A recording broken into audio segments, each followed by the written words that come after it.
What's up everybody, this is Jose from Southern Life. On today's video, we're going to be looking at the top 10 worst places for weather in Florida. If you're thinking about moving to the Sunshine State, these are places you may want to reconsider. And we got subscribers in different area codes, so make sure you check in the comment section, letting me know what area code you're watching from. If you think hurricanes is the only thing we deal with in Florida, you'll be surprised to know that we also have sinkholes, we also have tornadoes, we have fires. If it can destroy your home, property, family, it exists in Florida. So on today's video, we're going to explore a wide range of disasters that can happen in different parts of Florida. These are 10 places in the state of Florida you may want to reconsider moving to if you have a problem with bad weather. You guys ready for it? Let's do it. Number 1 is Monroe County, which consists of the Florida Keys and a few places that are not really inhabited. If you're thinking about moving to Florida, the Florida Keys are an amazing place to vacation, visit, and explore. But if you move to the Florida Keys, you'll find out that there's many evacuations. At the end of the day, there's only one way on and one way off the islands. And if you are in Key West and there's an evacuation, or if there's a hurricane anywhere out there in the Caribbean islands, most likely you're going to be forced to evacuate. And everybody has to evacuate. And like I said, there's only one road which you can do that on, which means that the traffic jams to get on or off the island during these evacuations is a nightmare. So while the Florida Keys are an amazing place to live, when there's an evacuation or there's a storm out in the Caribbean islands, you're going to live a nightmare of evacuations and, of course, direct hit from hurricanes. Moving on to number 2, the Charlotte Harbor. This is Punta Gorda and Port Charlotte and a few islands like Boca Grande. Both Hurricane Charlie and Hurricane Ian have made landfall in this area, and on both times the level of destruction that it has brought to these communities has been considerable. So if you have a problem with hurricanes, Charlotte County may not be the place for you. And if that wasn't scary enough, with both of these hurricanes, landfall was predicted to make somewhere else, and just by random luck, both times they were wrong. So not only does this area have a reputation of getting hit by hurricanes, it also has the misfortune of not giving the locals an opportunity to evacuate, prepare, or secure their homes, since both of these hurricanes were completely off track from their predicted paths. That's Florida. Moving on to number 3, Miami-Dade County. We all know that Hurricane Andrew was one of the biggest disasters that the state of Florida has ever seen. But the problems in Miami do not stop just with direct landfalls of hurricanes. Even if the hurricanes make landfall somewhere else in the state, for some reason Miami is always affected in some way or another just by proximity. Apart from hurricanes, Miami also has a problem with heavy rainfall leading to flooding, causing people's homes and vehicles to be destroyed. It seems like every time you turn on the news, there's some type of flooding situation in the streets of Miami. The heat and humidity is a constant feature, being right next to the Florida Everglades, and some visitors report that even in the winter, they're getting sunburnt. So the UV rays are always high in Miami, leading to skin irritation. Moving on to number 4, the islands of Sanibel and Captiva are a beautiful place to vacation. In fact, it is a resort destination for people getting away from the cold weather, looking for an isolated place to enjoy a little bit of peace and quiet. Unfortunately, both Hurricane Ian, Hurricane Irma, Hurricane Charlie, and many other storms have affected this area greatly. Being an island with only one way in and one way out, one could assume that being stuck on this island during a storm surge situation would be the nightmare of a lifetime. When these islands are not being destroyed by a hurricane, most of the time the mosquitoes, the no-see-ums, and other type of insects related to all the mangroves on the island means you can deal with uncomfortable insects and also the unpleasant smell of the mangroves and red tide. Moving on to number 5, Hernando County. This is the area of Brooksville and Spring Hill. The Withlacoochee River makes the county boundary, a river that is known to flood any hurricane or even tropical system that brings a lot of rainfall to the state of Florida will usually mean that the Withlacoochee River is going to flood. And many of the adjacent areas, even if they're up to half a mile away from the river, can have considerable flooding in any of these events, and sometimes these events can prolong for weeks. But when there isn't a flooding situation, the area is also known for sinkholes. It's basically a hole that opens up in the ground and pretty much swallows your entire house. As you can see here, the houses are kind of on sand, which means looks like a simple rain could wash your house away, but don't worry, the sinkhole is more likely to do it. Hernando County definitely has its disadvantages. Number 6, Pensacola.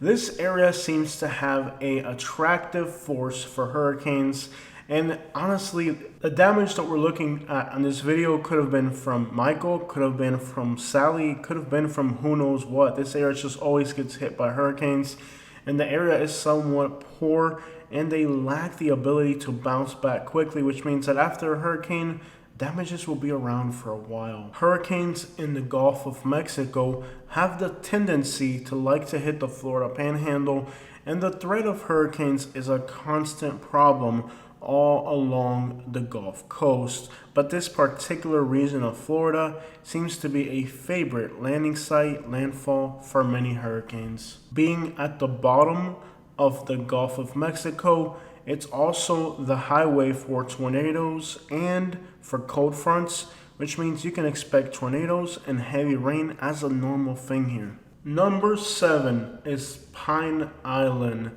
Pine Island has had a lot of weather-related problems. It's a beautiful tropical island just outside of Cape Coral. Unfortunately, most of the island is flat and barely above sea level, so storm surge, flooding, direct impacts from hurricane landfalls, and just about anything related to the Gulf of Mexico means that you're going to be in trouble if you're living on Pine Island.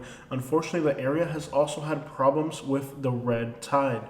It causes irritation, itchiness, shortness of breath, and people with asthma and other respiratory ailments would definitely do well to avoid living on this island, which has had to deal with the ecological damages that Southwest Florida is experiencing. The combination of hurricanes and red tide make this an undesirable place all the way around. Number 8, Collier County, the Naples-Marco Island metropolitan area. Hurricane Irma made landfall here, and many other hurricanes have affected this area greatly. With Hurricane Ian, storm surge along the coast of Naples was a massive destructive force. Not only does Naples have to deal with hurricanes, further inland you also have brush fires that happen during the dry season in the winter. The combination of that with red tide and the irritation that comes from it to people that are sensitive, having respiratory problems, means that Collier County has a lot of hazards. It is still a beautiful tropical place with some of the best winter weather in the country. However, when you're there dealing with hurricanes, red tide, and fires, the Naples metropolitan area is definitely familiar with bad weather. Moving on to number 9, the state's capital, Tallahassee, is a beautiful place that for the most part has been spared from hurricanes. However, being in the new tornado alley, you can expect tornadoes to be a constant threat if you live in this part of the state. For the most part, Tallahassee has been lucky to escape the worst of it, but the area is prone to tornadoes, and the cold fronts that come through this part of the state, being at the bottom of the Gulf of Mexico, means that all that rain that's heading north with that cold front is going to gather strength in the Tallahassee area. You can expect some of the most powerful thunderstorms and rain showers you'll find anywhere in the state of Florida, when the cold fronts come through. The combination of these powerful storms with rain fronts and tornadoes means that Tallahassee is a place of extreme weather, and it's been lucky to escape hurricane impacts. Number 10, Panama City along the Gulf Coast of Mexico hasn't. And one day Tallahassee could be the landfall area of one of these massive hurricanes. So far, it's escaped it, but Panama City hasn't. Hurricane Michael came through the area of Mexico Beach and Panama City, leaving incredible damages. And the city is not really a rich area, which means that the recovery process here takes a lot longer than in other parts of the state. And even years after these disasters, the area is still suffering. But when there aren't hurricanes in the area, there's also a huge proneness to fires. The combination of fires, hurricanes, tornadoes, and other natural disasters means that Panama City and the vicinity, you can expect extreme weather. Honorable mention is the city of Bonita Springs, which had a lot of damage from the storm surge of Hurricane Ian.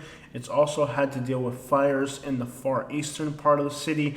That's why they had to come in and make firewalls. It's also had red tide, and it's also had flooding from the Imperial River. Is there somewhere else in Florida that is always having weather-related problems that I forgot to mention? If so, please comment and contribute to this video being better. So many people tell me that they would never move to Florida because of the bad weather here. Has that been the case for you? For me, the bad weather in Florida, I've seen it destroy entire towns. And that's definitely something that has made me reconsider living in the state in the past. However, the state of Florida has so many great things to offer that a lot of us are willing to take these risks. Let me hear your thoughts and opinions on weather in Florida and whether it would deter you from moving to this beautiful state. I'll leave you guys to finish the video with one of my recent musical compositions that I put together on FL Studios. I composed this melody while thinking about the disaster that we just faced with Hurricane Ian in Southwest Florida. So I know it sounds a little bit sad, but it just encompasses my emotions in a soundtrack.